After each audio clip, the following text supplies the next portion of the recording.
Hello, and welcome to Perimeter, which is an RTS. As you can see right there, it even says it below the title. It's a very strange game. It's also very old. You can probably determine this yourself based on the resolution that this is recorded in. I can actually show you this specific resolution. I don't know if YouTube will actually use this, but that's not the right menu. I always thought these menus were neat back in the day. This game is from 2004 and has a standalone expansion from not much after that, I believe. But there's the resolution. It's the only resolution I could get to work, so this is the resolution we've got. I wish it could go higher, but the highest resolution isn't much higher than that, and it wasn't working, so unfortunately this is what we have to deal with. But this is Perimeter. I have tried to started to record this prior, but scrapped all of that. That was a while ago. It was a couple of years ago, I think, is when I recorded it. But we're gonna give it another go. This is a not typical RTS game. It does still have the, build a base, attack the enemy base, resource management sort of thing going on, but it's not very typical, and you'll see as we get into it. The game introduces things fairly slowly at the start, but it's a puzzly type game. It's not an actual puzzle game, but the solution to levels is it's not, you can't just go into a level and win. That's not how that works. So anyway, I'm going to delete this one because that was a test profile, and I will make a new one with the exact same name because I'm a genius. We will select it, and we will not play the tutorial because I do not need the tutorial. Instead, we will start on Easter, which is the first level and may as well be the start of the tutorial. So, before we actually get into it, I will point out that You can't see the frame rate because I'm recording at a certain one, but the game's running at 1600 frames per second right now. There, as far as I'm aware, is no way to cap that frame rate. It just goes as high as it can, which is very high in some cases, as you can tell. Which causes things like, you might notice this background is going real fast. I don't think it's supposed to do that. I think it's supposed to be much slower. Has been a while, so pardon me if I'm wrong. But it also seems to cause the audio to skip. Not really skip, but like when the narrator AI person thing is talking to you, it'll display text, and it seems like that text is based on the frame rate. So the higher your frame rate, the faster it'll move through that text, which causes it to kind of cut itself off. So prepare for that. I don't know a way to stop it from doing that, just as a heads up. It's gonna happen, so my apologies.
Bear in mind, this is an RTS game from 2004.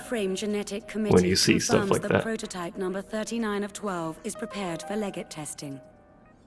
Legate, hear the voice of the Spirit Council, the wise and sacred keepers of the cluster frame.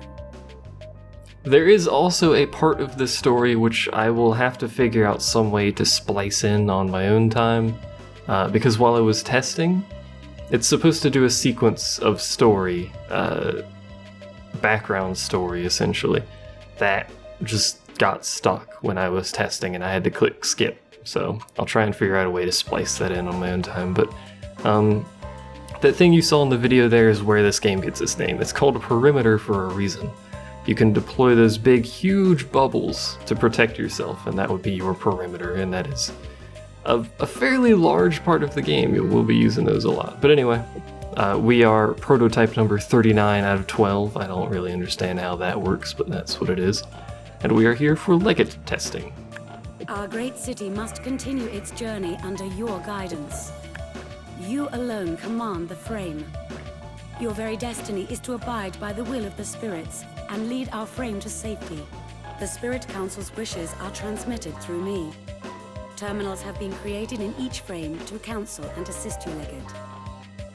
The frame is our headquarters, essentially. It is where it's everything. Without the frame, we are dead. So the frame is our primary goal to protect, move, etc., etc. It's what we will be following as we move through the story, is our particular frame. The world we currently reside in is unstable. Your first mission is simple. Pilot the frame safely through a dimensional portal. To accomplish this, you need to build energy cores on the terraform surface in order to channel power to the frame's anti-gravity units. This is the first and most important skill you must master. Act quickly, Legate. Time is short. Okie doke.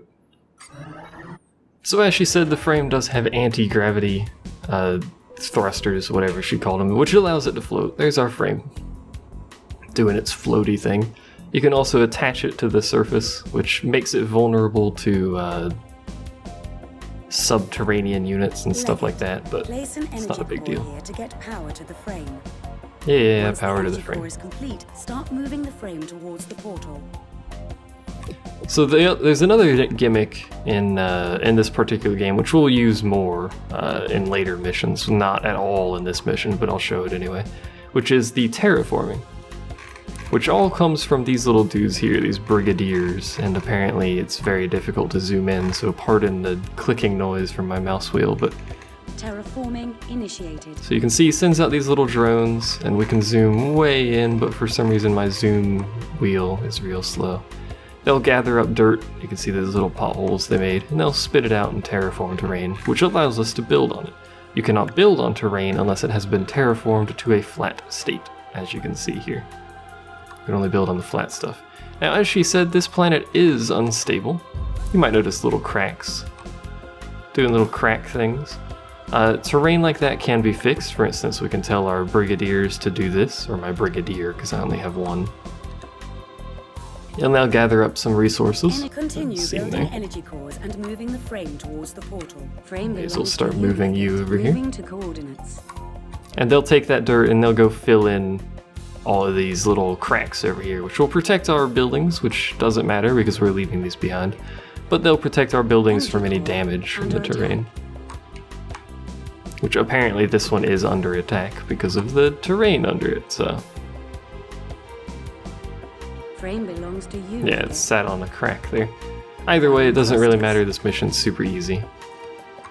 You might notice, this is our primary and only resource, actually. Energy core under attack. Which is our energy, which is gained via energy cores. The little area here is how they gather energy.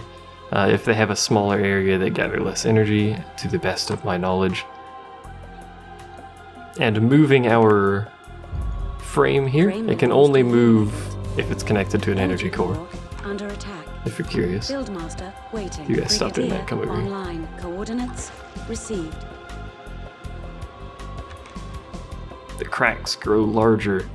It can only move if it's attached to an energy core, which is why we have to build these. Energy core ready. But moving it costs a lot of energy. If we, for instance, completely stop moving it, under attack. you'll see our energy starts going up slowly. As more and more holes are formed in the terrain for some reason.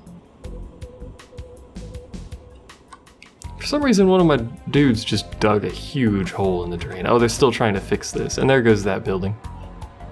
Energy core. We'll wait for that to explode. When buildings explode,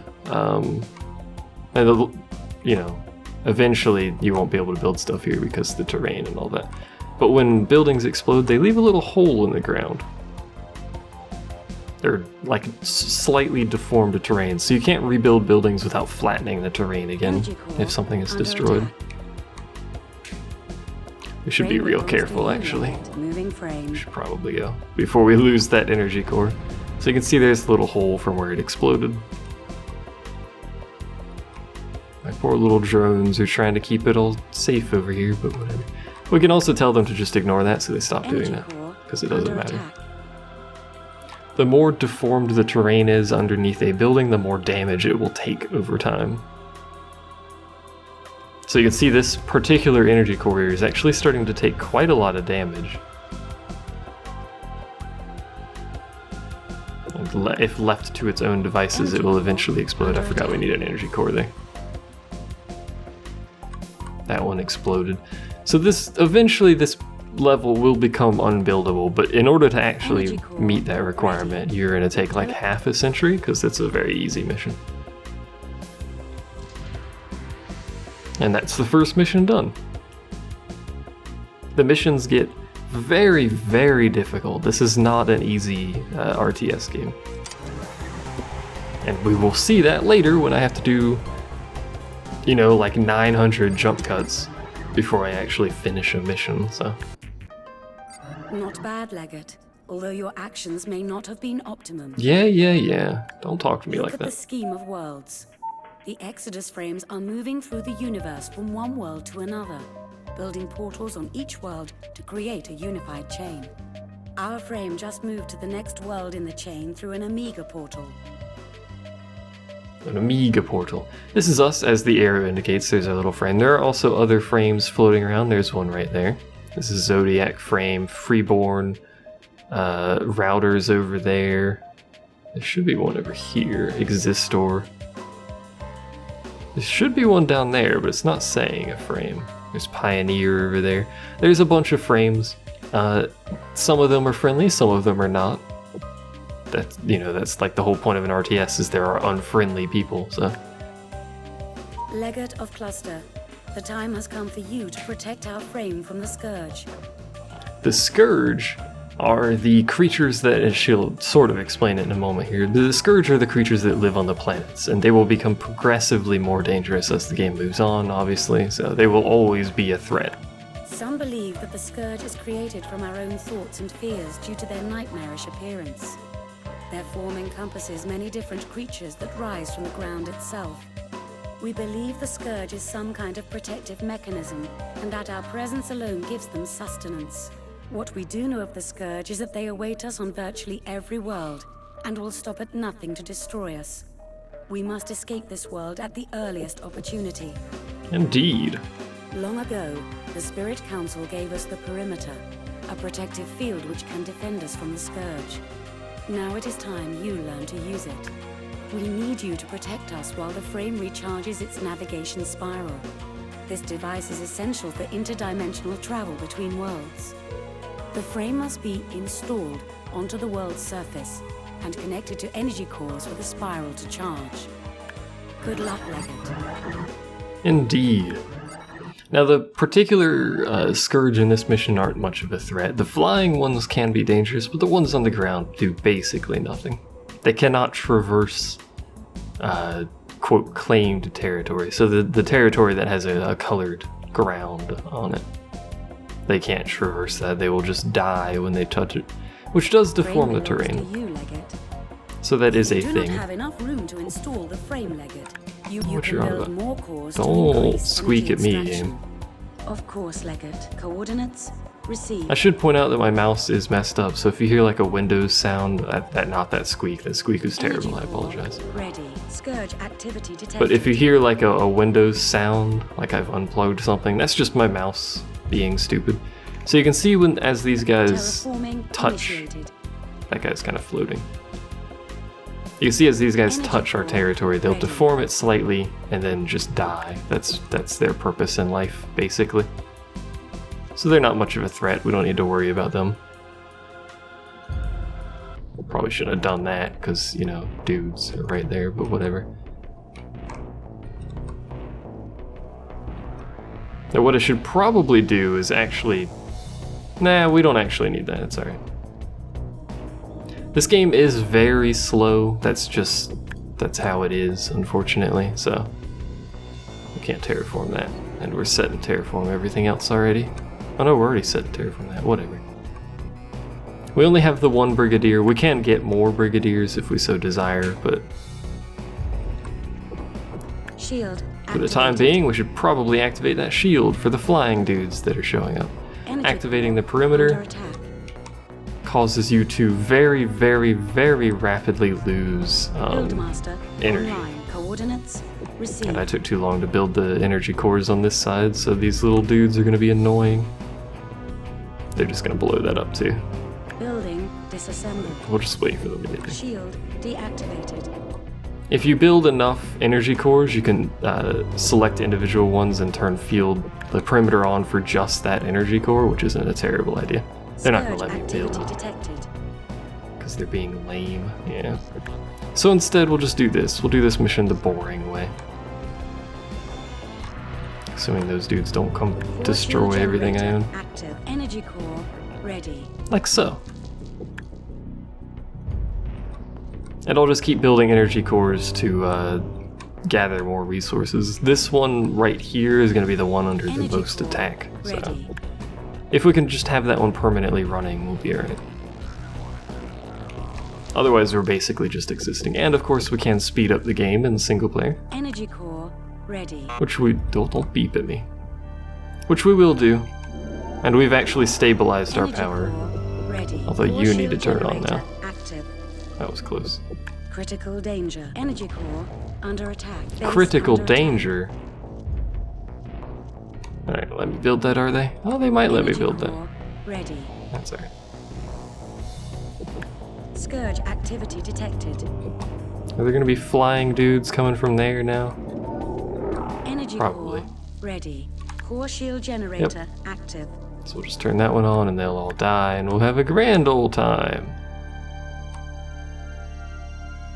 In fact, we could build more over there. It doesn't matter, we're just waiting for this to finish. As they said, this has to be attached to the planet and attached to energy cores in order for it to charge the spiral. As you can see over there in the tooltip. Scourge activity detected. We have enough energy to just wait. We'll just leave these perimeters on and wait.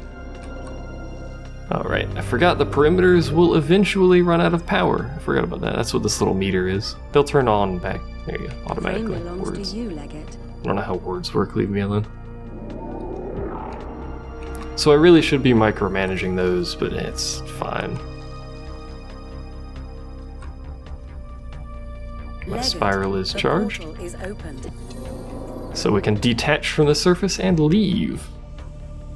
And we will leave all these buildings behind to be consumed by the Scourge, I guess. I don't know. I don't know what happens to these buildings we leave behind. I assume the Scourge consume them because they are the Scourge. It's what they do.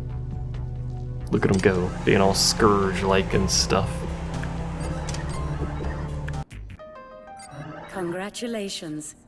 The Spirit Council has confirmed your authority as Legate. You are the 12th in the Cluster Legate dynasty. Henceforth, you will continue the Exodus. As Legate, you must understand the history of our people.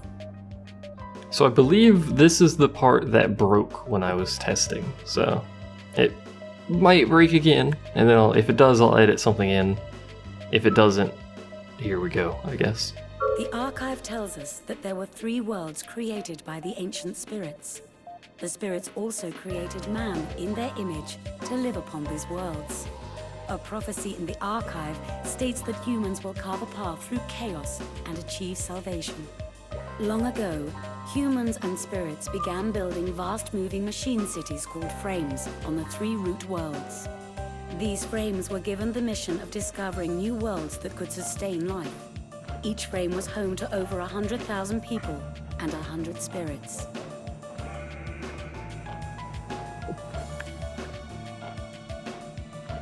At first, 3 frames were created: Zodiac, Pioneer, and Freeborn. They were the first to venture into the unknown and discovered the first 3 worlds of the chain. Now, you might recall that Pioneer and I believe Zodiac and maybe Freeborn, I can't remember, were all actually fairly close to us, as was Existor and Router, I believe. And it has now broken. So, it does still break, that's good to know. There you go.